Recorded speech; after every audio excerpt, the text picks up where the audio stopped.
मुरबाड नगरपंचायतीच्या माध्यमातून 23 सप्टेंबरपासून नगरपंचायत हद्दीमधील नागरिकांनी गरीब गरजूंसाठी आपल्या घरातील जुन्या वस्तू भेट देण्यासाठी अभियान केंद्राची उभारणी केली आहे।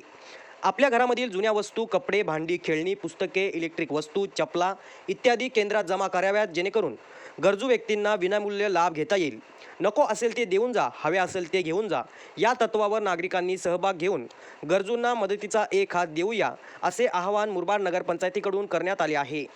सदर केंद्र आरा या नावाने खुले नाट्यगृह मुरबाड बाजारपेठ येथे उभे केले आहे। सकाळी 10 ते संध्याकाळी 6 वाजेपर्यंत भेट देऊ शकता, असे आवाहन करण्यात आले आहे। मुरबाड शहरात मुख्याधिकारी मनोज म्हशे यांच्या पुढाकाराने स्वच्छता मोहीम, वृक्ष लागवड, गवत फवारणी असे विविध कार्यक्रम हाती घेण्यात आले आहेत।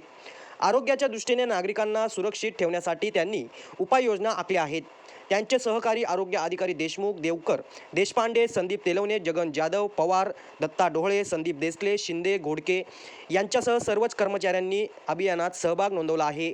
मुरबाडमधील एकूण 17 प्रभागात रस्ता, पाणी, वीज, स्वच्छता, आरोग्य अनेक समस्या आहेत, त्या हेच सर्व अधिकारी कर्मचारी सोडवून नागरिकांना न्याय देत आहेत। गौरव शेलार, युवा महाराष्ट्र, मुरबाड।